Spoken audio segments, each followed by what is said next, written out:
Hello, everyone. If you heard our intro, you realize that something has changed. What has changed is the name of the show. Going forward. I thought you were going to give me bad news. Yeah, I'm sorry, Teos, but the name of the podcast is now Firing Teos. Woo! Happy New Year. Yeah. The name of the podcast going forward will be the Mastering Dungeons podcast. Down with D&D is now reborn in a new form. And just to thank everyone who has supported us and brought us up to this point, I want to say thanks to Chris Nizek, Cindy Moore, Alex Swingle, Mark Napick, who sort of had the inspiration for this show many, many years ago, and then brought me on board to be a co-host. Thanks to all the shows and the hosts on the Misdirected Mark Network who have supported me throughout. Thank you to Senda and Rob, the current owners of the Misdirected Mark Network, for allowing us to use your platform. Thanks to all our patrons who support our Patreon. And thank you, of course, to all the listeners out there who give us the impetus to get on the mics each week and talk about D&D. And thank you, Teos, for coming on and becoming a co-host. Thank you, Shawn. It's been a great pleasure, and I'm excited. I like the new name. I like Mastering Dungeons, and I think it's a good time for a change. It's the new year. Yep. Right. Perfect. It's a whole new mindset. So while we will have a new logo and a new Twitter account and new branding, we will continue to give you the same great content that we have been giving you as we move along into 2021. Just for a sort of a reset on the whole show, what do we do here on this podcast that is now called Mastering Dungeons? Well, this is what we think we do, and Teos can jump in with any editorial comments or additions that he so chooses. You said that with a grin. Yes. So this is what we like to think we do anyway. We talk about the latest news regarding Dungeons and Dragons as a game, as a brand, and as a business. We review the latest products that catch our eye, starting with the official releases from Wizards of the Coast and going down into any third-party product producers out there, whether it's publishers or people on the DM's Guild or Drive-Thru RPG or anywhere that's doing 5e material. We look at the voices in the D&D field and see what they have to say about these topics. We look at other role-playing games and games in general in the context of Dungeons and Dragons. And then we do whatever our patrons who support our show want us to talk about. So if you are a patron and you do want to give us some ideas about what you want to hear, you have various ways to do that, which you know about through Patreon or through our forums, et cetera, et cetera. What about you, Teos? What do you think we do? I think that's a perfect capture, to be honest. And you see it. We look at news, we look at products, we try to examine the things that are relevant to D&D as a whole, and we try to always apply that in a way that's useful to you. Maybe that's the thing that I would add is that we look for this to be useful, right? Mm-hmm. To be a toolkit, to be the knowledge you need to stay current, to make your game better. Very true. Excellent addition. So with that, let's talk about the news. The first bit of news is something from Monte Cooke Games. They are kicking off what they're calling New Game Master Month. Teos, you want to lead us through that? Yeah, this is something that they've done, I don't know how many years now, at least 3 years. And they partner with other systems. And these non-D&D systems all provide a here's how to become a DM with our system kind of course that takes place, I think, starting January 5th. And through this website, which is newgamemastermonth.com, Monte Cooke Games and the people that they have partnered with deploy a series of blog posts that walk you through how to be a GM, and you get to choose the system that you like.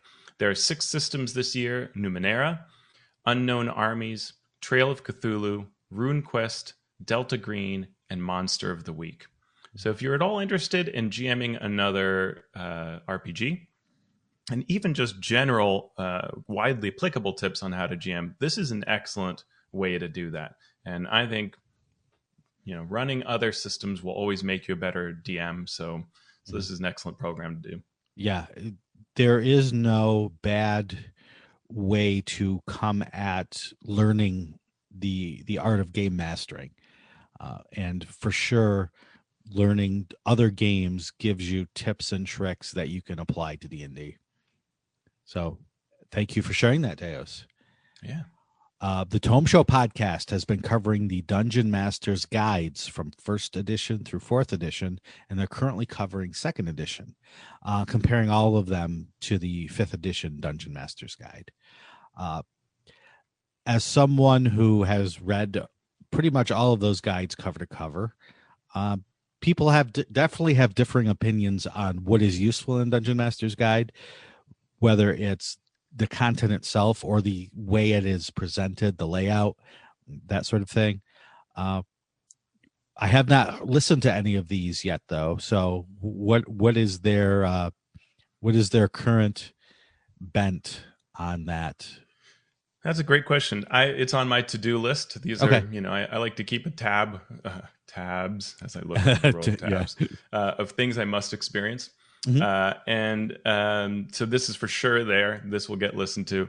But I can't help but think that if there's a thing you hear time and time again, it's that people don't read the Dungeon Master's Guide. Mm-hmm. It's true. With maybe the exception of just back in the very beginning, because I think, there wasn't quite as much content. And so you kind of had to do something on those days. But that's the kind of, people don't often look at the Dungeon Master's Guides closely. And I think maybe as a result of that, the question is what should be in the book, especially as various games, including D&D, put all of the relevant rules that you need in the player's handbook. Mm-hmm. And so if all you need to play the game is in the player's handbook, the question becomes, well, what should be in the Dungeon Master's Guide and how do we present it? And that makes it a really hard thing to write. Sure. I mean, for many editions, I don't think many people would have even cracked them if magic items weren't in in the 2 hit tables, right? Right. And so I think it's an interesting question is, are we coming to a point where everything could be in a player's handbook and the information that is generally put in a Dungeon Master's Guide, like world building, pantheon building, things like that, could be covered in more individualized products that not only give you those rules, but show you how to apply those rules, like an adventure might, or a campaign building book might. Yeah, it might do so better. Yeah. It's interesting. I mean, I think that the 5e DMG tried to inspire, and I think it looked back at things like the AD&D and 2e Dungeon Master's Guide and said, well, what if we're less of an instruction manual and more of an inspiration toolkit? But then it also is rules. And, and we hit this, I think the easiest way for me to think about this is when we talked about wilderness travel, right? Sure. And exploration, where the rules are all over the place because they're trying to put them in the player's handbook. And then they're trying to have this sort of secret DM stuff in the DMG. Right. And as a result, it's kind of a mess. But there are great things in the 5e DMG. So it's interesting. My favorite is still going to be, I always love the 4th edition set. To me, those were the most useful that were created, the DMG and DMG2. Yeah. Yeah, I don't know. I mean, my favorite is probably the 1st edition one, but that's only because probably that's the one that I used the most since that edition went on for so long. And since that's how I learned. So I really did pour over that book, despite there being lots and lots of things that I would never use in a game.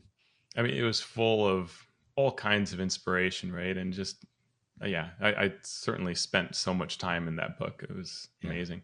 But it also Yeah, it was such a different time back then. I mean, it's hard for gamers that are new today to imagine that you didn't know what your attack bonus was. Mm-hmm. The DM had that page open and would tell you. Right. That's just such a different. Yeah. Yeah.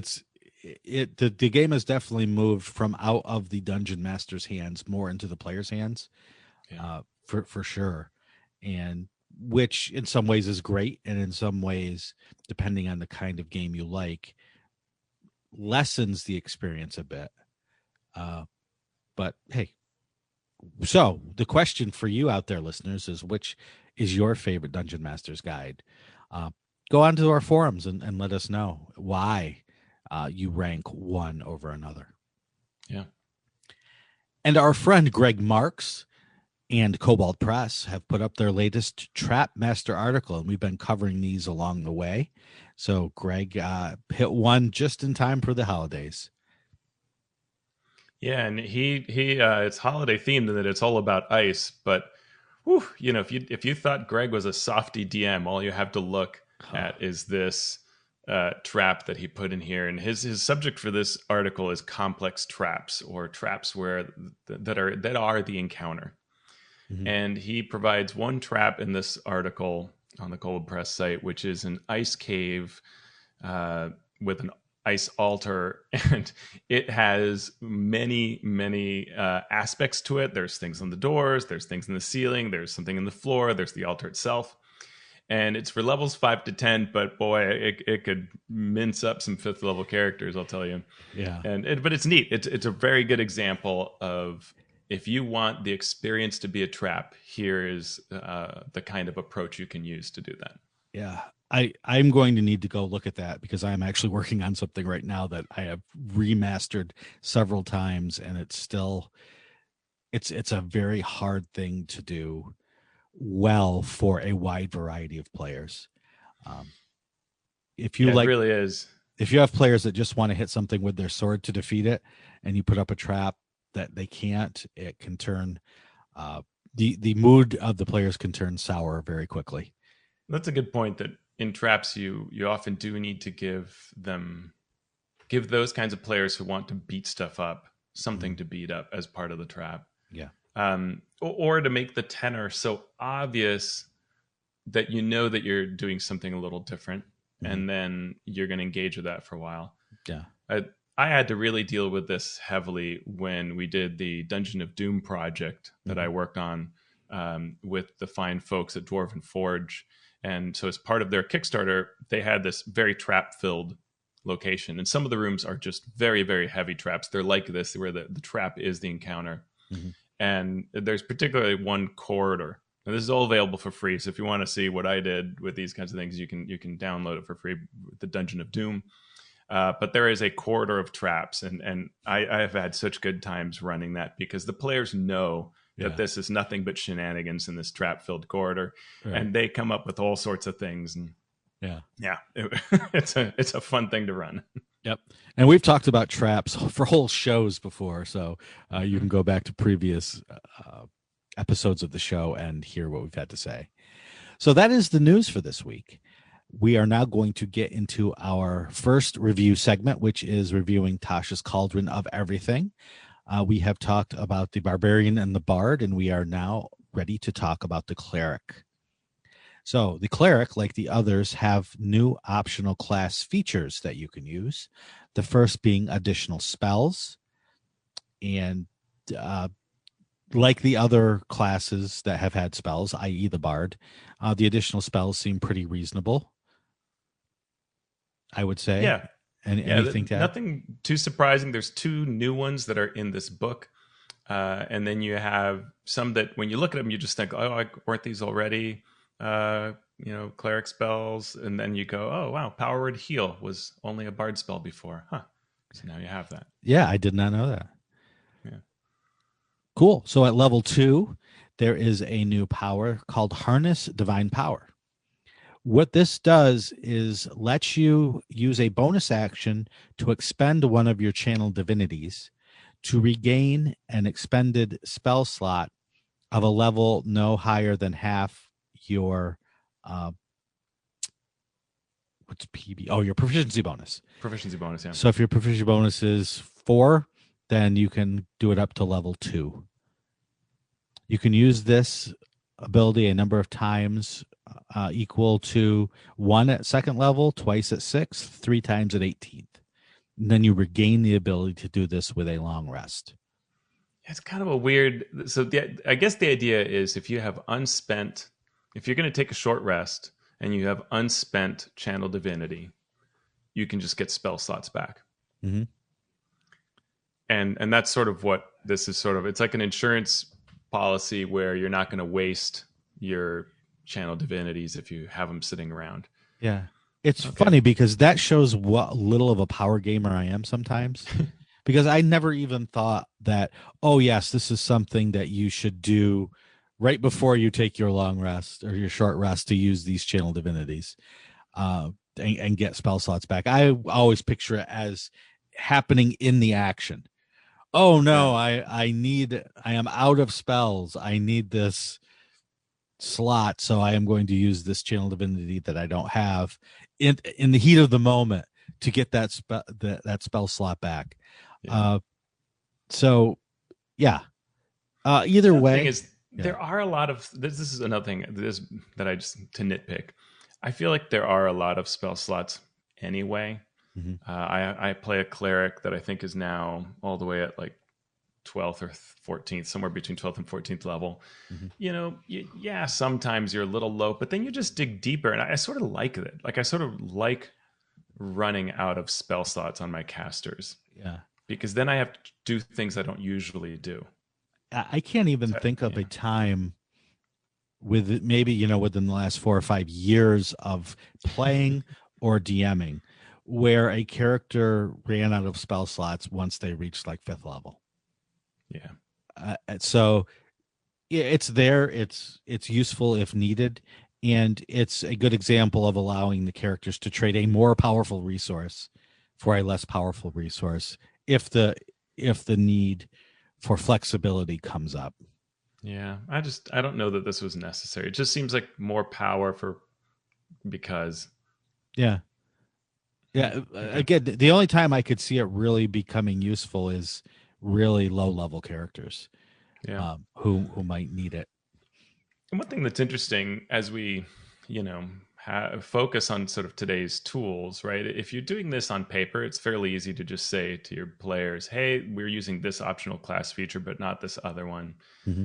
But now we get to D&D Beyond, which a lot of people use, and whether it's easy to turn these on or off, right? Can force a DM's hand as to whether these optional features are optional or not. This is true, especially if you're running sort of in an organized play setting, where people may or may not understand what the latest rules are, and they just quote unquote forget.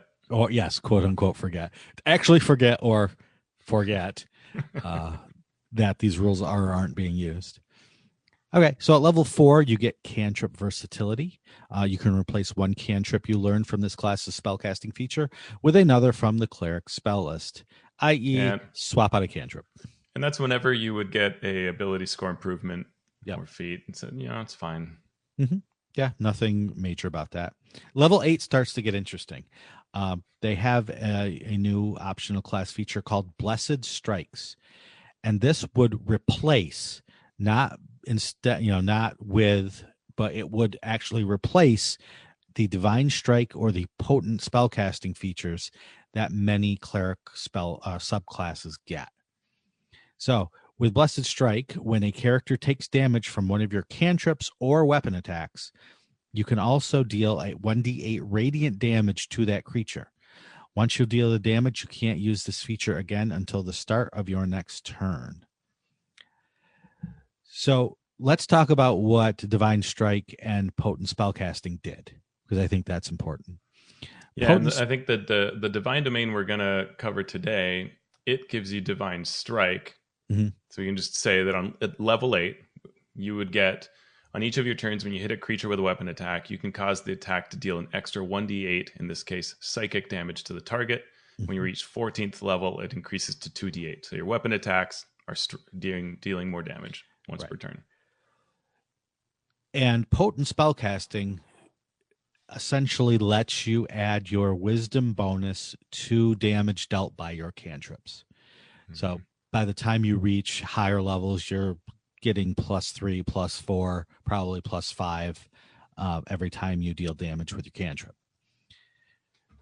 So what does that mean? What do we lose? What do we gain from Blessed Strike? I think obviously people believe that potent spellcasting wasn't either A, strong, or B, sexy enough because it was just your wisdom bonus. Right, adding your wisdom bonus to your cantrip. That's, as a rule, it's fine, but as a cinematic experience in the narrative, it really doesn't do a lot. So in that sense, I think people were looking at something to replace potent spellcasting. Yeah, and maybe to be a little more flexible. So this way, either cantrips or weapon attacks are boosted. Mm-hmm. You get 1d8 radiant, but there is no power up at a certain level. So potent spellcasting, it's your wisdom modifier. So as your wisdom increases, you're doing more damage. Yep. With divine strike, it gets to 2d8. So you this is capped at 1d8. It once again has language that says once you deal damage, you can't use this feature again until the start of your next turn. Divine strike is only on your turn, but this is once per round.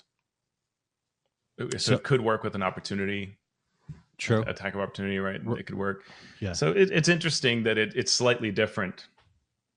The whys of it, I'm not entirely sure. Yeah. So I think what it adds flexibility, like you said, because if you are for some reason a cleric that never uses your cantrips, you either use your spell slots or weapon attacks.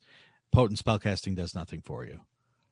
And vice versa. If you had divine strike, but you used your cantrips most of the time, you were never getting to use that. So I can see the flexibility there. And people just like to roll dice, right? Yeah, they do. People like to, I get the D8 plus the D6 plus the D4 for this and that, and then just a big old handful of dice and roll it within reason. They love to add up that damage. So I think one D8 feels stronger than 4, right? Exactly. It's the same thing. But 1d8, rolling a d8 does feel better for players a lot of the time, even though number-wise, it usually works out the same unless you're talking about a crit where you get to roll the die again, obviously. So it's there. It's clear, at least. It's not overly fidgety. Just take that extra die and use it if you use your weapon or your cantrip. So I'm down with that. Now let's talk about the first of the new divine domains. We're going to talk about the domain order today. I am the law. Yes.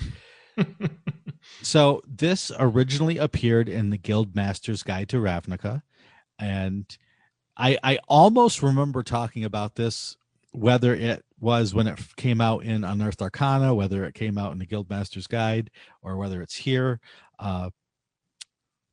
So let's go through it. Level 1, you get domain spells. Most of them do. Seems reasonable to me. And they're all about that theme, right? Of order, law, devotion to institutions, philosophy, with a little bit of flexibility. So you get like mass healing word, slow, compulsion, locate creature, dominate person, right? It's got that kind of feel to it. Yep. And I'm going to talk about that later. The sort of feel.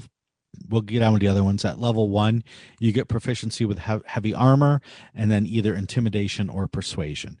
So it again goes along with sort of the RoboCop theme of of keeping, or Judge Dredd, right? It's either of those, right? Of keeping law and order, and you're going to do it usually with either your voice or with a heavy weapon and lots of armor. Also at level 1, you get the voice of authority.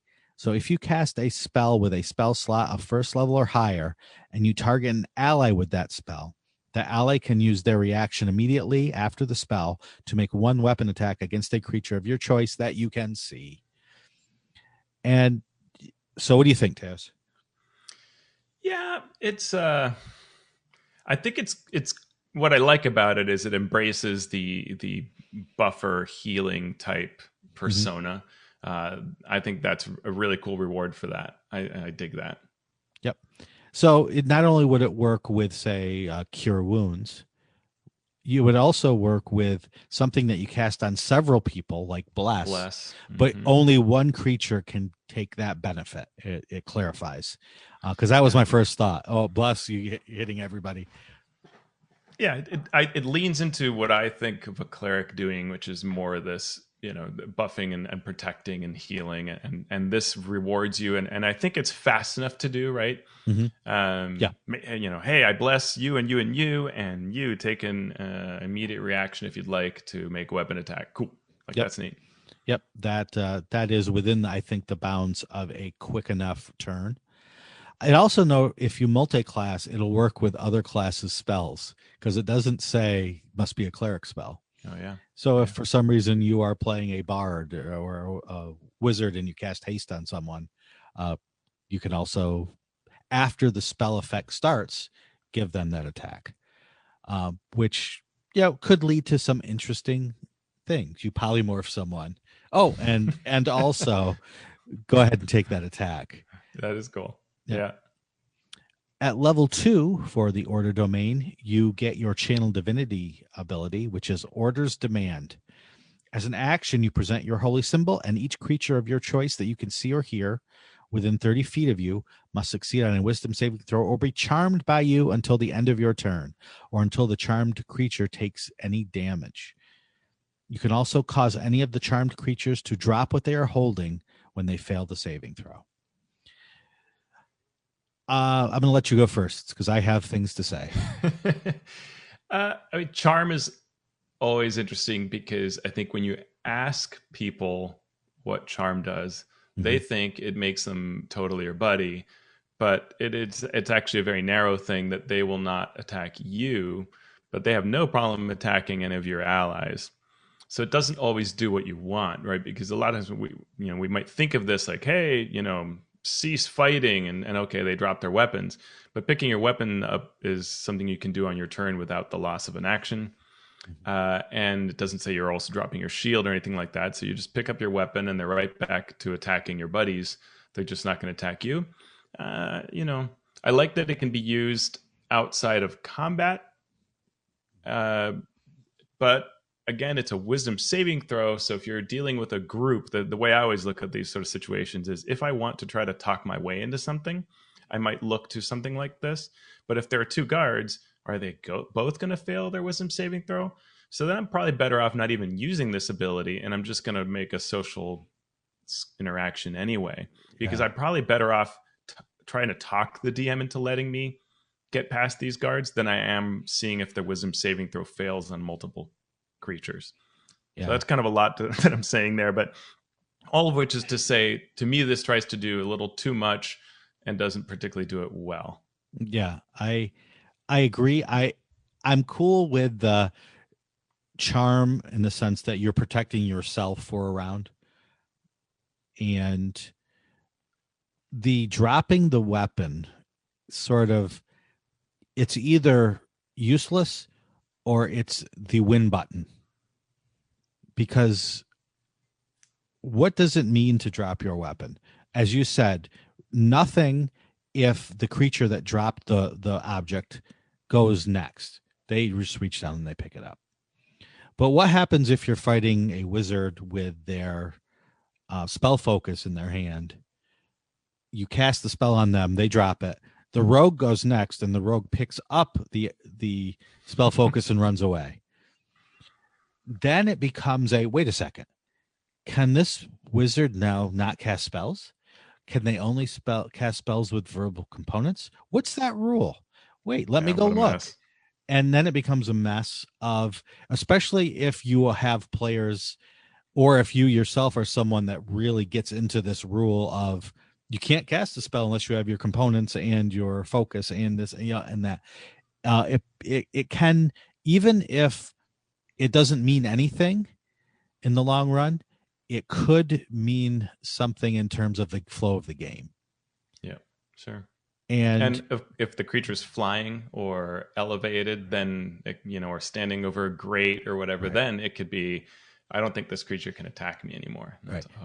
Yeah. Right. And that was the problem with things like Sundering in 3rd edition, right? Where you sunder the bad guys +5 battle axe of whatever doom.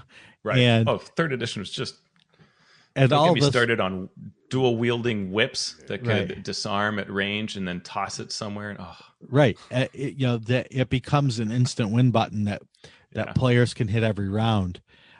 So just this whole disarming in general, I'm not superly thrilled on. I understand that it could have a place in a game.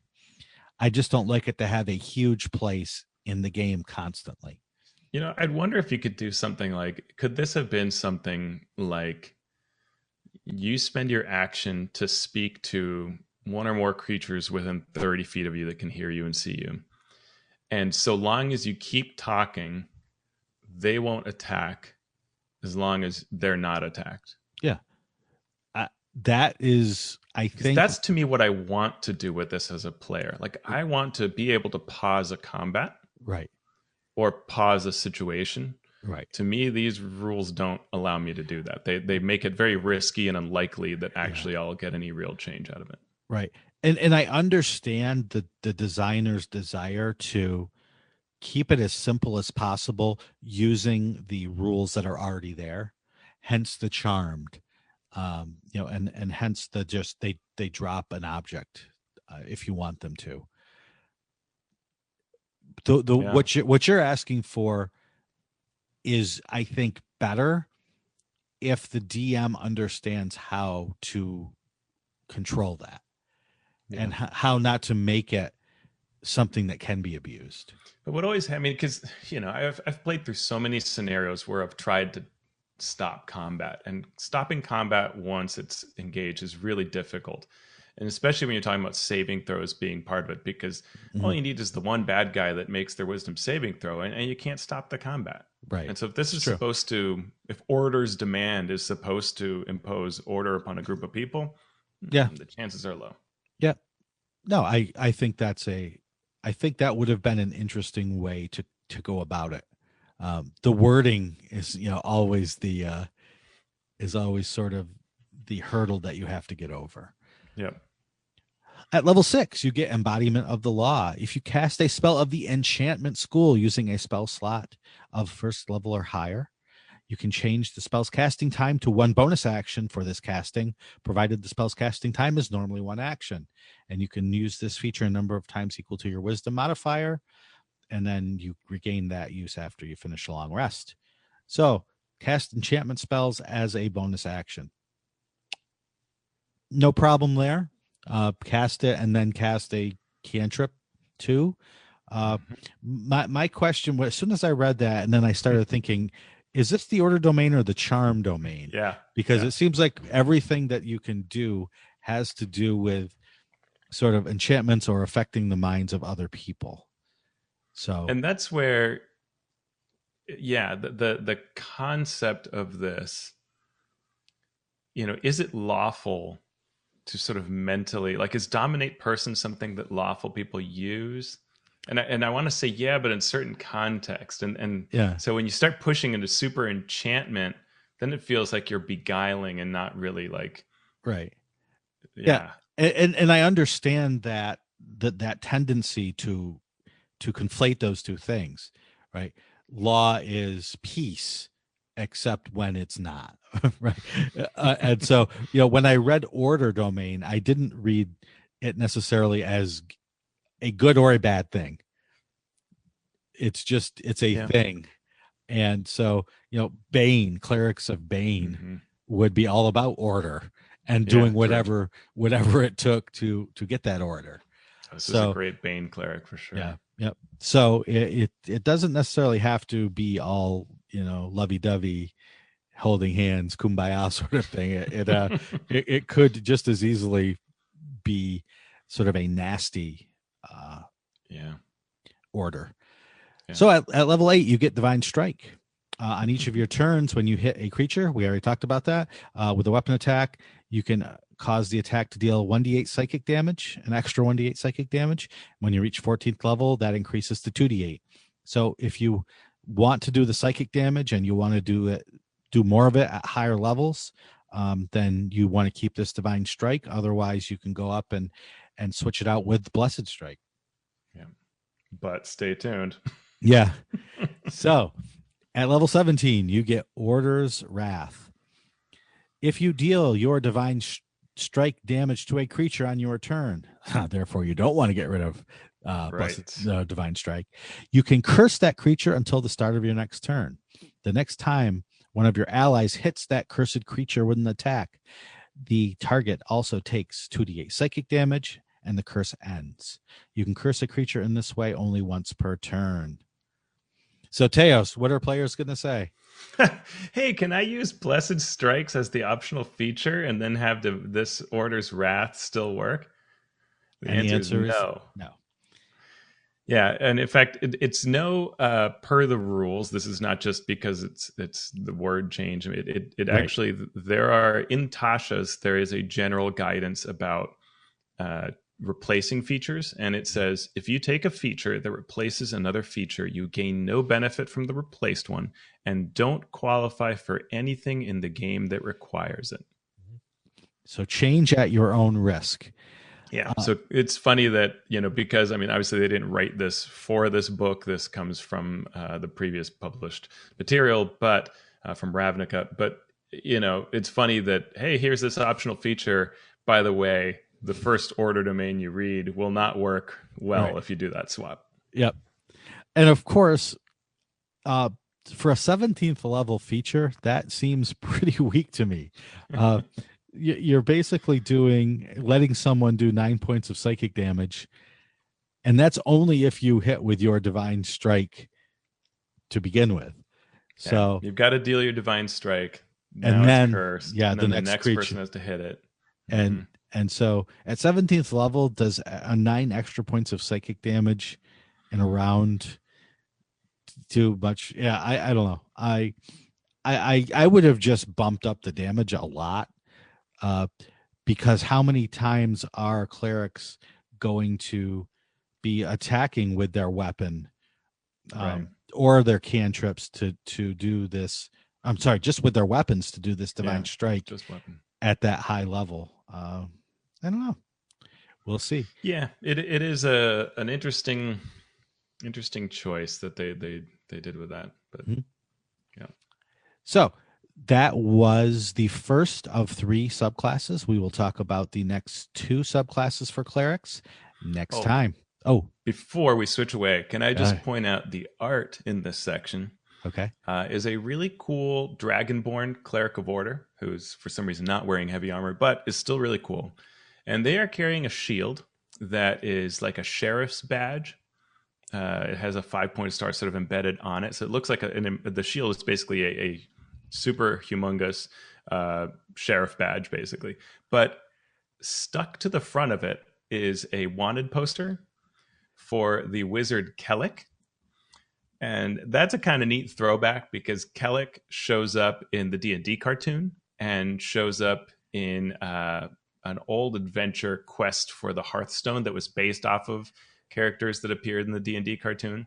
Oh, wow. I think he's also in the Shady Dragon Inn. But he's sort of this wizard from like way back when.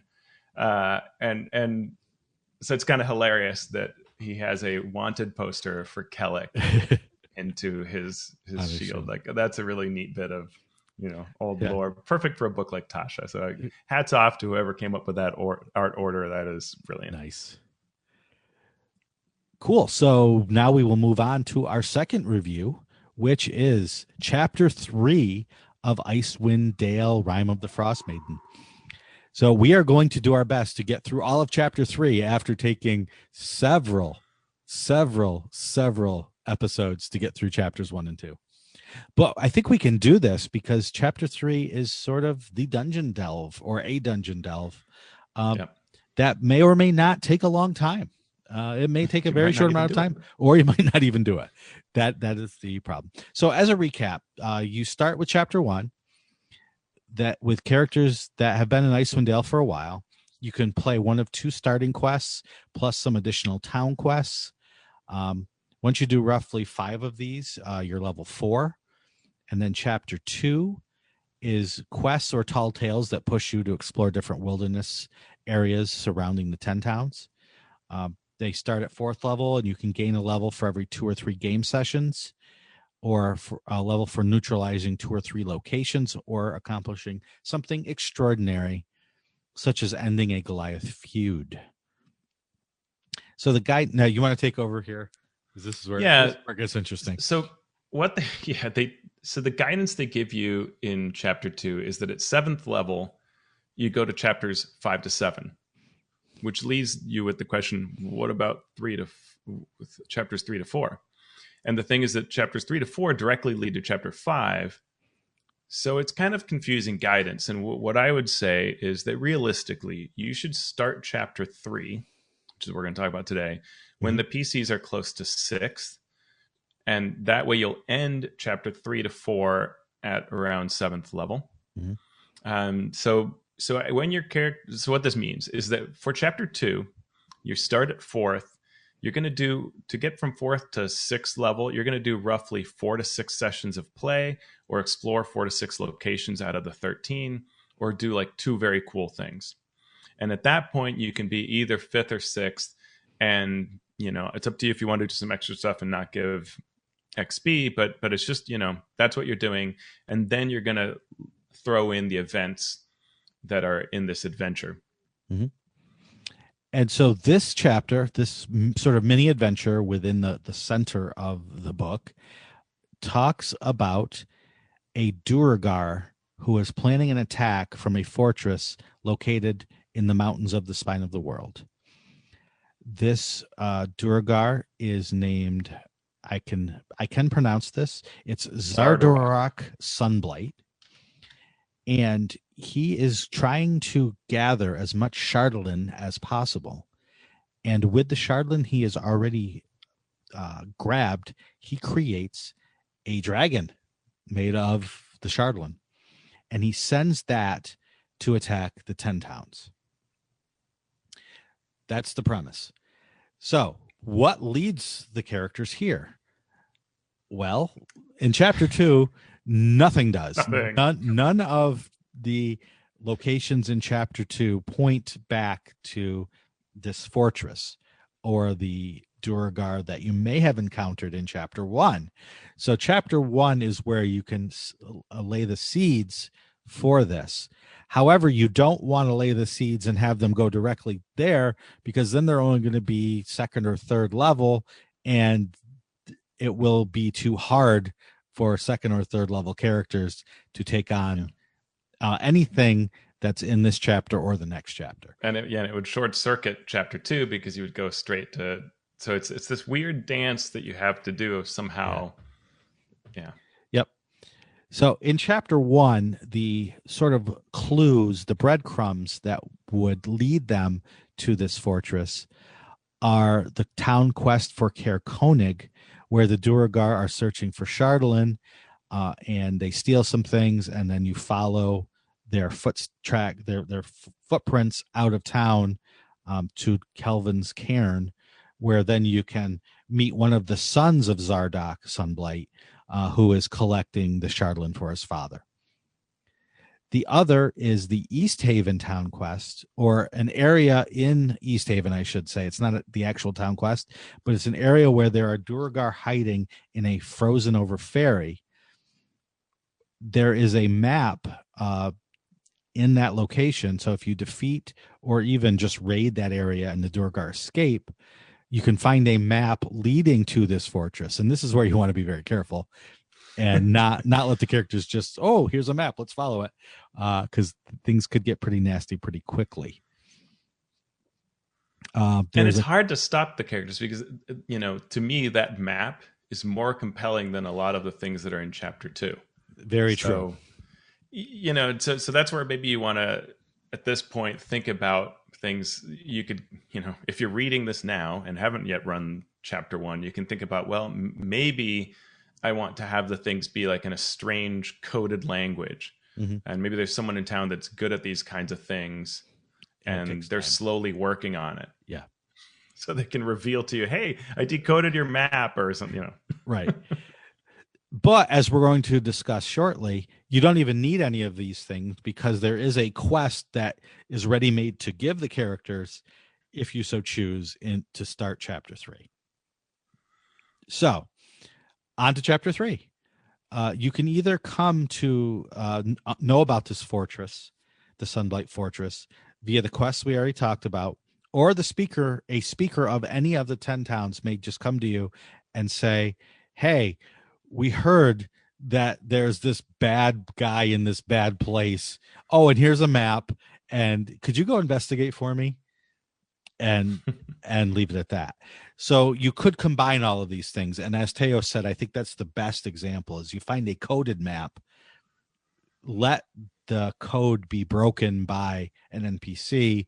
Then when you, as the DM, know that your players are ready and your story is ready for this, then you can have the NPC say, oh, I broke the code. This is what I found, and it's not looking good. You might want to investigate quickly. The other thing that occurred to me is that the concept of chapter 2 is sort of going out into wider areas, but actually the Caer Konig quest around going out to Nildar's location, that's out in Kelvin's Cairn. So this can actually fit as a chapter 2 quest if you didn't use it in chapter 1. Mm-hmm. And you could just bump up the difficulty slightly, and it would work. Yep. So we are going not to go through step by step in this chapter, because it is very much a long, although potentially short, dungeon delve, and not every room sort of has something in it, but not every room is important or needs to be explicated by Teos and myself. But there are some things that we do want to point out to you. So the speaker's quest that I talked about, where one of the town speakers gives you the information that they captured a Duergar, they forced it to divulge the location of their mountain stronghold. Their leader is Zardarok Sunblight. He's going to conquer Icewind Dale and destroy all of us for the good of the 10 towns. Please penetrate the fortress, slay this evil warlord, and destroy his terrible weapon. Please and thank you.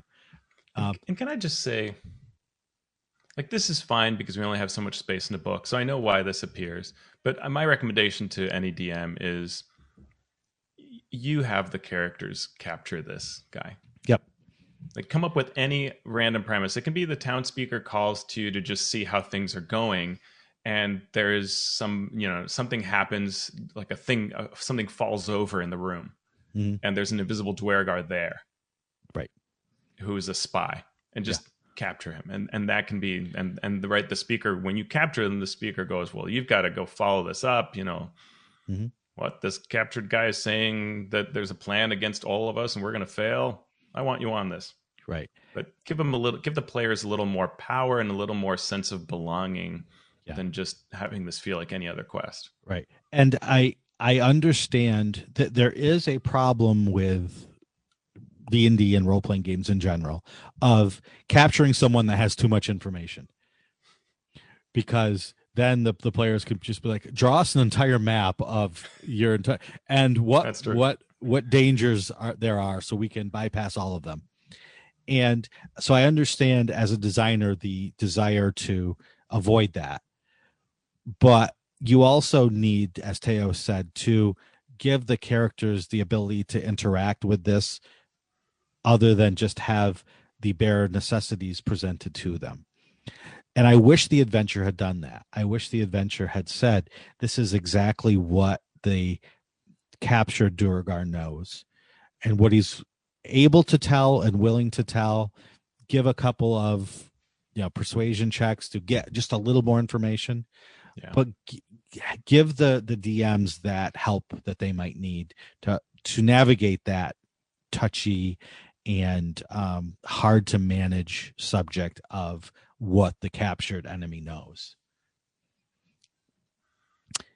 So you get to a section called Trouble in the Fortress, where it talks not about what the characters are going to do, but what's happening inside the fortress, which is actually really funny and really interesting. Yeah, I like this a lot. You go ahead and then tell us about it. Yeah, so there are two main aspects. The first is Zardarok, who, as he has increasingly worked with Shardalin, has become corrupted, and he is super paranoid. So he sees all of these conspiracies, even when there are none, and this also blinds him to any real conspiracies that are taking place. And I think this is something you want to run with as a DM, right? That everything is a dagger being hidden, everything is a danger, everything is subterfuge, and even the real subterfuge can be something he doesn't see, and that's great. Mm-hmm. Because the real conspiracy happening in his fortress is that he is wooing a potential new wife, his, I think, third or fourth. She is Grandalfa Musgart, who has been called up from the Underdark, where the Duergar are from. And he, being Zardarok, is trying to convince her to marry him and combine their vast resources. She's turn, not up for it.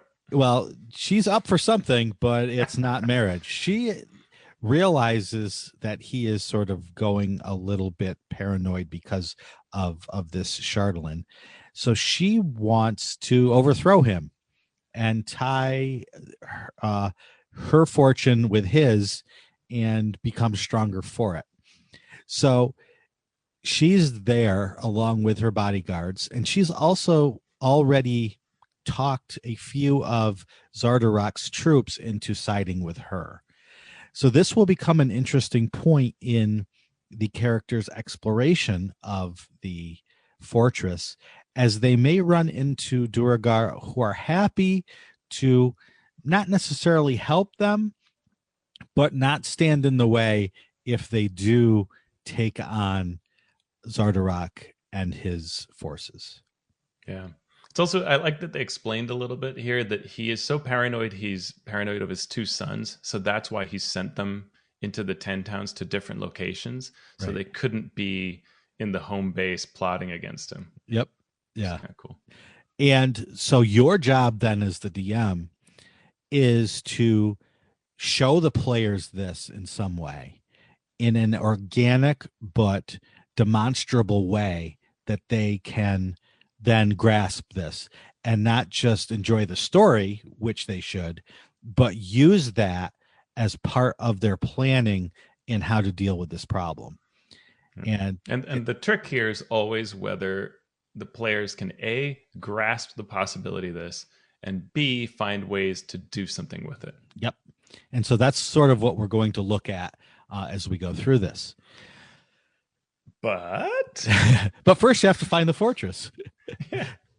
And so you can get a map from Zardarok's son aboard the ferry, as we said. You can also get it from the speaker who triggered the quest, or you can just question some random Duergar who you see like walking around, which is what the adventure says. Although you don't see too many random Duergar walking around. Yep. So when you approach the fortress, the adventure says, if you want to show the characters how hard this is to get to this mountaintop in the spine of the world, you can go back and you can look at our previous sections where we talk about traveling in the mountains. And you could have avalanches, and you can have random encounters, and you can make it very, very difficult. Whether you want to do that or not may depend on what we're about to tell you. Because as the characters approach the fortress, they see a dragon made of Shardalin flying away and heading straight for the 10 towns. This then presents an interesting question for the characters. Do they turn around and head back to the 10 towns to try to stop this dragon before it can do too much damage? Or do they go forward into the fortress?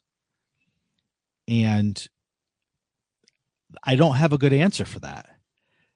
But I do think that depending on how you present it, you could end up making that decision for the characters. If you make the trip too hellacious and it takes weeks and it's, walking uphill both ways in the snowstorm, they're not going to want to turn right back around and do it again. So if you are going to push them in a certain direction, this is always true, but it's even more so true here. You have to be careful with how you present it, because your presentation could sort of make the decision for them.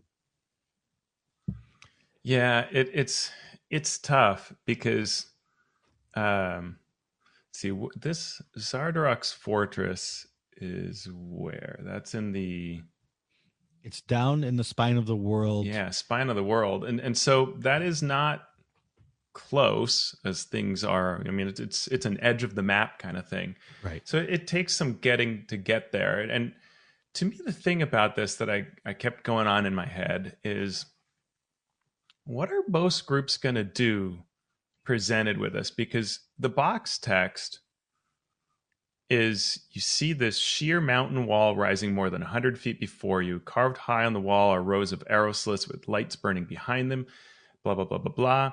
And then as you climb up this narrow staircase, from high above comes a loud grinding noise as large sheets of ice break off. Suddenly, great doors of ice previously hidden open, more than 300 feet above you.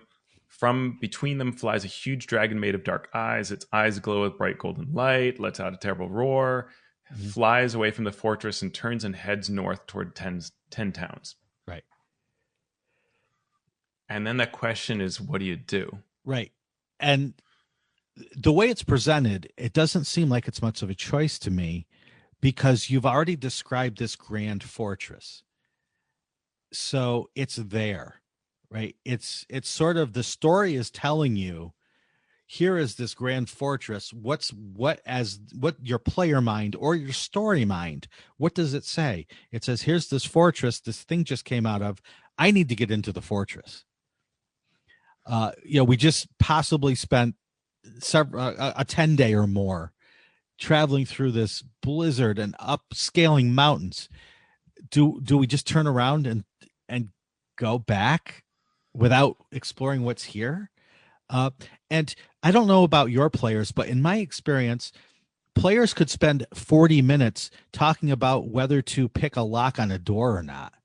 Sure. Much less a huge decision like this that's going to affect them for the next several sessions, perhaps. Yeah, I think this completely falls on how the DM explains it, because I also think if you say to characters, if you just read that box text and you just sit back, they'll be like, weird, a dragon headed towards 10 towns. It's totally different than you say to them, you know that if you do nothing, right, it's going to destroy town after town after town. Or if they happen to remember what was said by the speaker, assuming they got that quest, which is all about how aims to conquer Icewind Dale and destroy us all. And if you put those things together, like, and even one of the other clues that you can find in chapter 1 is about building something to destroy the 10 towns. Right. So if you know this is the destruction of the 10 towns, and you were to ask them, players, do you want to go back? They're gonna be like, well, I mean, duh, we have to, right? Like, otherwise the 10 towns will be destroyed. Right. But I don't think it's quite that easy, because I think the next question from players is, how far away are we? How fast was the dragon flying? And why do we think we can do anything about it? How is another one. Right. It's if it takes us 7 days to walk back and the dragon is going to be there in 2 hours, is it already too late? Maybe the answer to stopping the dragon is in the fortress. But the worst part is, you as the DM, if you're reading this book from cover to cover, don't have any of those answers. Right. You have no idea. You don't know where the dragon's heading. You don't know how long it's going to take the dragon to get there. You don't know what the dragon's going to do once it gets there. You don't have any of those answers. So right. the book itself makes you read ahead to be able to answer some of those questions. And let's do a little bit of spoilery in that chapter 4 starts with saying, the 10 towns won't survive the attack of Zardarok's dragon without the character's intervention. If the characters delayed their return to 10 towns to confront Zardarok in his lair, the amount of time they spent determines how many 10 town settlements are victimized before they can intervene. If the characters forego the attack on the fortress and waste no time chasing after the dragon, they have a good chance of catching up to it somehow before too many 10 town settlements are lost. Before too many. And chapter 4 is all about this sort of how many, when do they arrive, how quickly, and then preventing the dragon's destruction, which is all right. Great. So if the short version did not read of what we're just saying is, you as the DM are going to have to do some massaging here. You are going to have to figure out what is the best way that you see narratively or game-wise this going for your players. If you want your players to turn around and tackle the dragon first, have them see the dragon going as they start up the mountain, not as they get to the top. That then takes away that impetus, that desire, that sort of narrative imperative to do what's directly in front of you. Then what's directly in front of them isn't this fortress that you've just described. What's in front of them is a dragon flying directly toward one of the 10 towns. Then they will do that. Yeah. So, all right. Well, so maybe let's assume that you go into the fortress. Right. So let's talk about the fortress and hit the highlights. All right. So highlights are going to be interesting because it's a 37 area dungeon. And Zardarok can be in different locations based on a random roll of the die, or you can choose where to place him. There are 3 levels. There's a command level, which is sort of the ground floor. Then there is an ice gate level, which is the top where the dragon flew out of some gates. And then there is the forge level, which is the bottom level. So overall, there's a lot going on, and much depends on where you want to place Zardarok. If you place him, say, in his chambers, he's essentially by himself. Whereas if you place him in the forge room, there's dozens of creatures around that could help him. So there's 4 locations, right? His throne, barking orders, praying before the statue, or torturing a Dwergar accused of treason. Right. So it could be different, and that just assumes that the characters walk right in and go right to town. To town metaphorically. If they wait, if they hide somewhere, you could have him moving anywhere within his fortress. Yeah. So the interesting thing is there are really 2 ways in. The less likely way is through the gates that were just opened way up high where the dragon came out.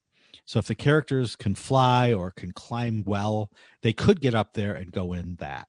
It's more likely that they go in through the normal front gate of the fortress, which is area 1 of the command level, not surprisingly. Now, these doors are basically impenetrable without magic. However, the Duergar who's keeping an eye on the gates is one of those who is loyal to Grandalfa and actually wants the characters to come in and wreak havoc on Zardarok. So he just flips a switch and the doors open. So I do like that. It is funny, but you always, as a designer, have to think, this is funny, this is cool, I love that. What are the characters going to do? The doors open, the characters are standing there. Maybe they haven't even searched the doors yet. They just opened. Okay. What's a character going to think? Most likely they're going to think, oh, they're expecting us, so let's just walk in whistling. Okay. But if they walk in whistling, area 2, which is sort of the first guarded area they have to walk through past the doors, there is another guard watching that area, and that guard is not loyal to Grandalfa. She is an actual guard who is on watch. So as soon as she sees the characters, she's going to shout the alarm, which brings 9 Duergar within 2 rounds. Just to start. Yeah. So it's a manageable combat, but it's not easy. And it throws you into straight combat. Mm-hmm. Like we are assaulting this fortress, which generally with fortress is not what you want to do. But I mean, unless you just want the dungeon crawl, kill everything in every room experience. But yeah, it's interesting. That decision of having the 1-2, right? I open the doors, but then I'm going to launch an attack for you. And as you said, exactly, if the doors open, then you think, well, someone saw us, so why would we hide? Right. And then you're going to reveal yourself. It's very interesting. Right. And you don't yet know about this duality going on within. Right. So there's no way to play that up.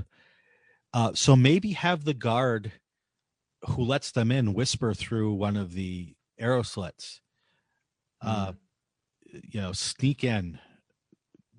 Something that will not just sort of ambush them with a huge combat right away. The other possibility would be to have that Duergar that was on your side that let you in go into that room where the person on watch is and clearly be distracting them. Yep. Right? Like you hear voices and you look through the arrow slit and you can see that the guard who had been at the arrow slit is turned and their attention is on someone that's talking to them and they're looking at you and kind of giving you the get going look. Yep. Right? So that is another way. So right then it doesn't call for impossible stealth checks, and it gives you the idea that something is up and be on the lookout for the strangeness that's going on within this fortress. Yeah. Cool. So one of the rooms is a war room with a map of the dragon's attack pattern. The adventure does not tell you what that attack pattern is. So either make one yourself, or you have to understand that the characters are going to want to give. They're going to want you to give them the best place to head off the dragon once they see this. So you're going to have to then either read ahead to the next chapter to have that information or make it up yourself. And there's no way your characters aren't going to ask, because there's this whole like miniature setup and you pull a lever and the dragon literally flies around on its course.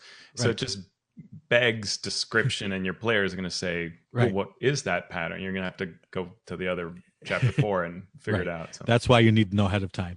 And this is another thing, right? It's super cool. I love this visual. The kudos to the designer on this. Great visual, great use of, especially with D&D players who love minis, right? I mean, I could just see them, but the information that's actually needed isn't provided, so it makes it harder for the DM. In Zardok's quarters, there is a trap that creates a poison cloud if you mess around with his stuff. The poison cloud lasts for 10 minutes, but you have to make a saving throw at the beginning of each round or take 22 poison damage. So just be aware of that. It doesn't say once you make the save, you don't have to anymore. So, unless you want to make, what is it? 100 saving throws or take 22 points of poison damage each round. They're going to have to either run out of the room or, deal with that in some other way. There are 2 elevators in the fortress that continually move up and down between the 3 levels. So at some point, to get up to the next levels, the characters are probably going to take the elevators.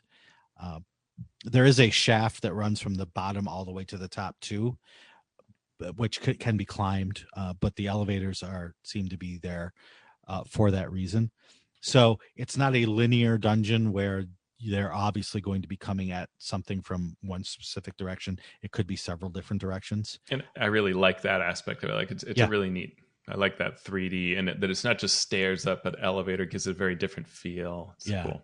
Yeah. The only fear I have is sometimes characters might be hesitant to get on an elevator. Can it fit all of them? because technically it's 10 by 10. So you can cram them all on. Don't make them divide up unless you think they would enjoy that experience. And it's 100 feet between each level, so it takes 1 minute to go either up or down, right? Which is significant. Yep. There is a private dining hall where Grandolpha herself and her bodyguard cooks are having a meal. And you're going to have to think ahead of time how you want to play her, because she is aware of Zardarok's plans, and she doesn't really care. She doesn't, not going to help him, but she also doesn't want to stop him per se. So how you present her, like any other choice, is going to affect the character's choices. If you play her as sort of horribly evil, there might be a fight right away. If you play her as too helpful, it doesn't really capture who she is. So you're going to want to think about that. Yeah, it would have been nice if there'd been a bit more guidance here on how to handle this. Because she will help, but she won't help. She's helped in the sense that she's already started to overthrow him. So there are certain guards who will turn sort of toward you or help you, not necessarily in combat, but just by ignoring you. But she definitely doesn't say, I will send my guards to assist you in defeating him. She just sort of wants to stand back and be a spectator here. Which is dissatisfying to me. This happens a lot in all adventures, not just this one, but just sort of where it's like, yeah, I'm okay with you doing things, but whatever you want to do, like seriously, like she doesn't have an angle on this or a suggestion. Right. But I do say that whoever wrote this piece about the meal that is served to the characters, gets 5 stars from me, because it says it's cooked intellect devour, it's brain body stewing in its own juices, and that they can partake in the feast, but the food has a thin layer of ash covering that spoils the taste, because that's the problem with the meal. Right. It's the ash. I mean, this is just the details in some of these areas are astoundingly brilliant. And that's just another one example of, and it ties into the greater story of D&D as well, because she comes from Grackle Stew, which is from Out of the Abyss, and there's kind of her empire of Underdark Mushroom Ale stuff going on. So there's aspects of that, but this filthy, I think that's the word that she was with it, and I'm remembering this from memory, not looking at the text. It's filthy mushroom ale, which I think is what I'm going to open as soon as I'm done with this podcast. Have a little filthy mushroom ale. I hate mushrooms, so it's not where I'm going. Mushrooms are delicious. I love mushrooms. That's it. And that was the last episode of the podcast. Yeah, and we were done. Devolved into fighting. So that's the important things, I think, that are on the main level. The ice gate level really doesn't have a heck of a lot going on. There are 2 separate areas where there are gears that open each of the 2 doors that let the dragon out. So you can only shut one door at a time, unless you go to a different area and sync up your timing with someone else. And they're quite far apart. So that's sort of, it's an interesting thing. I'm not sure why it was done. It's not good. It's not bad. It just is. Yeah, it is. But there is a workshop area there where part of the box text says, in the middle of the room, surrounded by twisted bits of metal, is a half-finished exoskeletal construct like the ones you encountered in the room you came from. And I looked back to the previous room, and there's no mention of any half-finished exoskeletal constructs. So I don't know what happened there. If someone else has read this and knows what it's referring to, let me know. What they mean are the Dwergar hammers themselves, which are constructs. So maybe it's half-finished Dwergar hammers or something like that. Okay. Maybe. Yeah. That's probably the simplest explanation, but you're right. It makes it sound like it's something more fantastic, especially since the Shardallan dragon flew out of here. Right. The other thing they don't do on this level is to give you any information about it. Right. And sometimes characters need that real 100%. Yeah. I know what happened. And this is the opportunity to have any number of these people that you could interrogate them and they would tell you, yes, it was built in the forges down below. Yep. It flew out. Its job is to destroy the 10 towns. It will do so if no one can stop it. Right. And this is what its breath weapon does. And this is some vulnerability it might have. Any of that information here would have been valuable to the story, valuable to the mechanics of the game and the fight that probably will be coming. After it defeats 7 of the 10 towns. But yeah, something else is needed there. So that was the ice gate level. And then down below at the forge level, there is a lot of things going on. There is a mining area. There is a place where an Umber Hulk has been captured. And so those are neat things, but they're not important to the story and they're not difficult to DM. So we're just kind of glossing over those. And they're fun. I mean, that's one thing I like is you get a nice Underdark taste, even though you're up in a mountain. True. And so the story is happening in, say, the throne room of Zardarok, because he has a Myconid sovereign held there who's being forced to supply spores to create Quaggoth spore servants. And so, there's a lot going on there. I was a little disappointed that it didn't go any further. There was no tie into anything happening in the 10 towns. It wasn't part of the creation of the dragon was using these spores. It sort of was, and then that's it. And it really didn't give anything. What happens if you rescue the sovereign? Right. Especially because we're told at the beginning that this is a big event, right? One of the ways you level is to free the Myconid sovereign. Right. It's the one you need to do 2 things out of 3, and one of them is free. And so it's like, well, why is this so important? It's right. Unclear.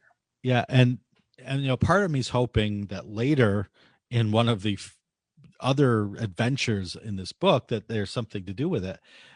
But if that is the case, it should have been mentioned up front that, see chapter 7 for area 3, where the Myconid sovereign reappears if you saved him and helps you. So it's cool in and of itself, but it's not part of a larger whole that it could have been.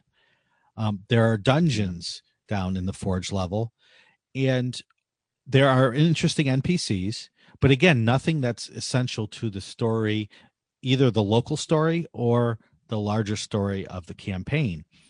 This is a perfect place to put a ton of Duergar traitors, quote unquote traitors, who Zardarok has accused of some slight, whether it be real or imagined. Then you get the idea of, why are there 27 Duergar locked away in cells? They can say, our master, he is paranoid. He sees conspiracies everywhere. Continuing along that story, then it becomes narratively important and possibly game mechanically important if you free them, and they can then help you overrun the rest of the bad guys. Yeah. In Area 29, there's a temple to Deep Dora where Zardarok might be located. There is a mind flayer being held prisoner here. His tentacles have been cut off, so he can't suck out your brains, and the part of his brain that handles psionic abilities has been removed, so he's just sort of a commoner mind flayer, if you will. But again, there's no other. He could have information here about anything that's about to happen in the rest of the adventure, but it's not provided.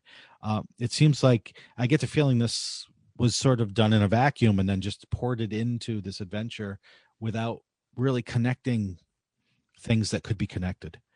It is a really interesting addition that, if it had a purpose, would be really brilliant, right? If this, right. And like, as for an example, if it could somehow control either Duergar leader, which is a thing that's happened all throughout Forgotten Realms history, where a mind flayer will control a city secretly, right? Like the players could possibly use this mind flayer, and this is what would be totally in doing with Forgotten Realms history, where the players would make a pact with a mind flayer to keep the Dwergar pacified.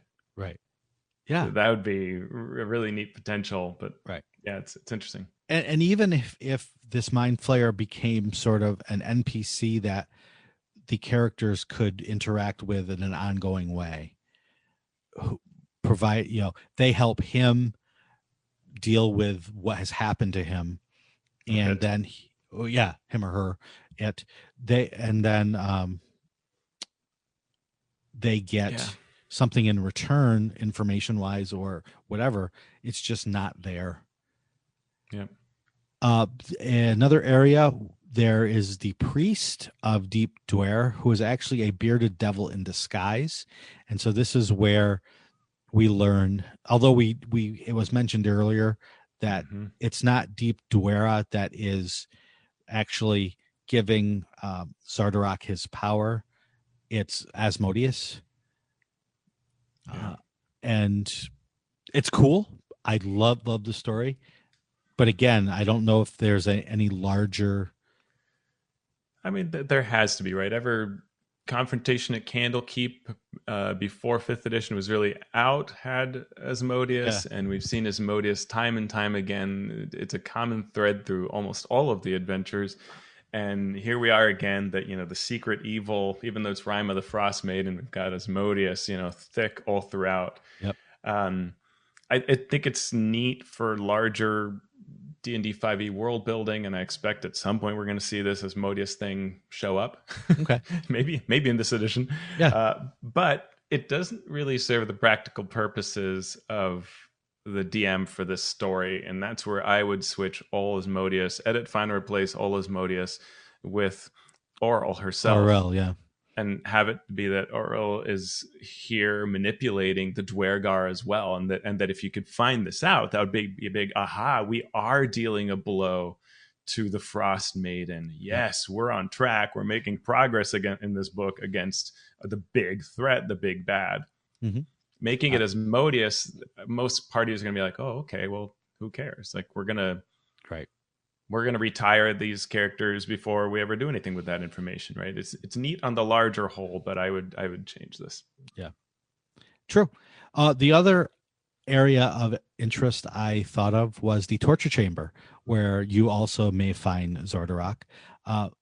If you don't, you can go in and rescue an innocent in terms of she was not trying to overthrow Zardarok, even though he thinks she was. And so if the characters rescue her, she will join them.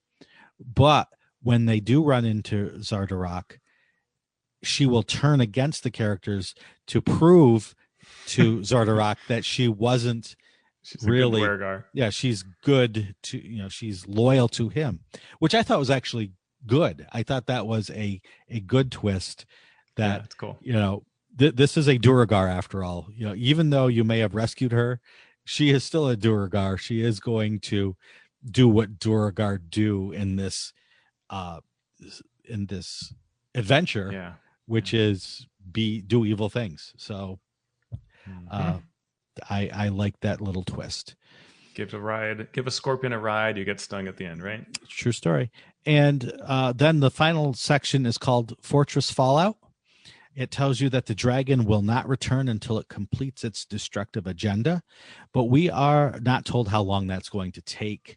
If the dragon does come back and nothing has been done at the fortress to bring down the Duragar, the dragon can be healed and then sent back out to do whatever Zardarok wishes. So that's chapter 3. Overall, I liked it just as a discrete dungeon, as a connector to the larger story that's being told in this campaign. It felt just like a discrete dungeon.